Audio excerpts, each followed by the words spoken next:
안녕하세요. 알고리즘 투자자이자 퀀트 금융 데이터 사이언티스트 라일라입니다. 2025년 9월 2일 기준으로 오늘 장은 엄청난 하락으로 시작했지만 급락이 계속 이어지지 않으면서 매수세가 들어와 마감한 것으로 보입니다. 계절성이 좋지 않다는 것은 모두가 알고 있는 정보이기 때문에 결국 이번 주 금요일에 발표될 고용지표와 연준의 금리 결정이 시장을 더 끌어올릴지 아니면 횡보로 이끌지를 가를 것으로 보입니다. 오늘도 시장의 방향성을 살펴보면서 어떻게 준비해야 할지 알아보겠습니다. 아침 장을 보셨다면 아마도 충격과 공포를 느끼셨을 것입니다. 하지만 저는 아침의 하락에는 크게 신경 쓰지 않습니다. 가장 중요한 것은 종가에 어떻게 마무리되느냐입니다. 아침에 급격한 하락세가 있었지만 매수세가 빠르게 들어오면서 저가 매수를 노리는 참여자들이 여전히 존재한다는 것을 확인할 수 있었습니다. 저는 중장기 스윙 투자자로서 대체로 종가 기준으로 투자를 진행하기 때문에 아침에 그 어떤 변동성이 있던 별로 관심이 없어서 5분 차트를 보면 언제나 재밌습니다. S&P 500 지수 역시 시가보다 종가가 훨씬 높게 마감했습니다. 하락이 반복되더라도 매수세가 유입되는 모습이 계속되고 있습니다. 다만 주도주들이 신고점을 갱신하지 못한 채 하락을 주도하는 상황이라 시장이 크게 상승할 가능성은 당분간 낮아 보입니다. 따라서 시장은 당분간 횡보 혹은 약한 하락세를 이어갈 수 있으나 현재의 높은 경제 성장률과 AI 혁신 사이클을 고려하면 이는 오히려 매수 기회로 볼 수 있다고 생각합니다. 나스닥 지수도 큰 폭의 갭 하락으로 시작했지만 자금이 유입되며 마감했습니다. 하락 때마다 매수세가 들어오면서 지지선을 방어하려는 흐름이 보이고 있으며 특히 50일 이동평균선을 지켜내고 있는 모습이 확인됩니다. 소형주 지수 역시 하락 출발 후 매수세가 들어와 마감했습니다. 최근 있었던 돌파 구간을 여전히 유지하고 있어 긍정적으로 평가할 수 있습니다. 오늘 가장 강했던 자산은 금과 금광주였습니다. 금은 2.36% 급등하며 정고점을 갱신했습니다. 지난 금요일 매수 신호가 발생했기 때문에 이 상승 추세가 포물선을 타고 올라가지만 않는다면 추가 매수를 진행할 수 있다고 생각합니다.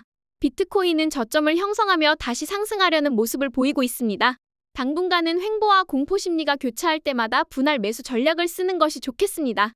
이더리움은 오늘 하락을 이어갔지만 여전히 주요 이동평균선을 지지하고 있어 보유 관점이 적절합니다.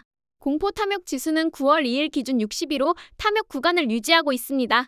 시장 심리가 완전히 꺾이지는 않은 것으로 보입니다. 2025년 9월 2일 현재 시장은 여전히 상승 추세를 유지하고 있으나 나스닥과 일부 지수는 숨고르기에 들어간 모습입니다.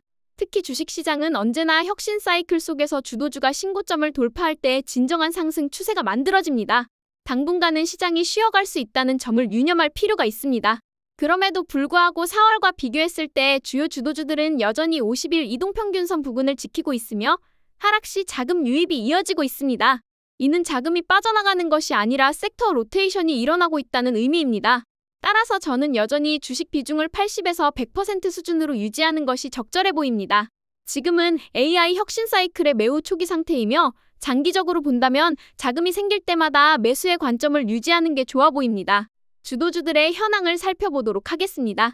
주식의 왕, AI 왕, 엔비디아는 오늘 정말 놀라운 무빙을 보여줬습니다. 장 초반에 엄청난 하락이 있었지만 결국 모두 되돌리며 마무리했습니다. 하지만 엔비디아가 하락하는데 살아남을 수 있는 AI 인프라 주식은 거의 없습니다. 그래서 오늘 많은 주식들이 주식의 왕이 힘이 없기 때문에 다 함께 하락한 것으로 보입니다.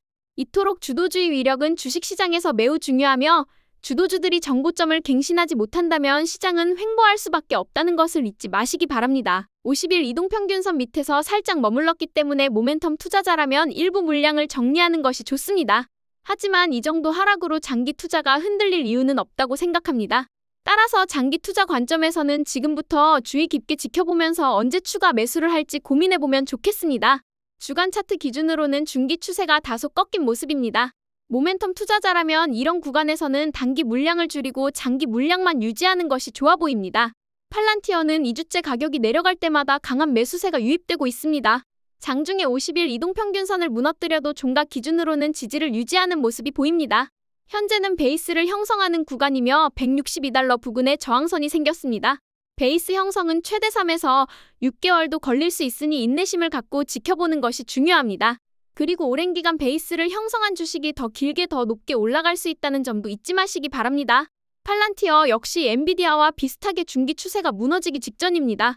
다만 장기 추세는 여전히 이어지고 있기 때문에 장기 투자자는 걱정할 필요가 없어 보입니다. 테슬라는 오늘도 하락을 이어가고 있지만 여전히 저점을 높이는 구조를 유지하고 있습니다. 완전히 하락 전환했다고 보기는 어렵고 호재를 기다리는 구간에서 저점을 높이는 모습이 계속되고 있습니다. 5월부터 지속되는 변동성 수축 패턴이 지속되고 있기 때문에 호재가 나왔을 때 367불을 화끈하게 돌파한다면 매수의 관점으로 보는 것이 좋아 보입니다. 핀테크 리더 로빈후드는 금요일에 주요 이동평균선 정배열을 무너뜨리며 모멘텀 투자자들한테 매도 신호를 보였고 오늘도 50일 이동평균선을 이탈하며 모멘텀 투자자들에게 또다시 매도 신호를 주었습니다. 지금은 베이스를 형성할 시기이므로 인내심을 가지고 지켜보는 것이 좋습니다. 이제 곧 은행 관련 발표가 있을 예정이기 때문에 시장이 어떻게 받아들이는지를 지켜보면 좋을 것 같습니다. 장기적으로는 여전히 보유의 관점이고 신규 매수를 준비할 수 있는 구간이라고 생각합니다. 제가 가장 사랑하는 AI 에너지 리더 G 버너브는 오늘 충격적인 무빙을 보여줬습니다. 하지만 장기 상승 추세가 끝났다고 보기는 아직 이릅니다. 갭 상승 전후 구간으로 되돌아왔을 뿐이며 이 자리에서 베이스를 형성할 가능성이 큽니다. 주도주들이 50일 이동평균선을 무너뜨리는 것은 흔한 일이므로 놀랄 필요는 없습니다. 여전히 AI 수요에 따른 전력 사이클을 고려할 필요가 있습니다. 주식이 흔들릴 때마다 도대체 내가 왜 이 주식을 매수했는지 생각하시기 바랍니다. 여전히 혁신 사이클 안에서 실적이 좋아지고 있는 주식이라면 크게 걱정할 필요는 없어 보입니다.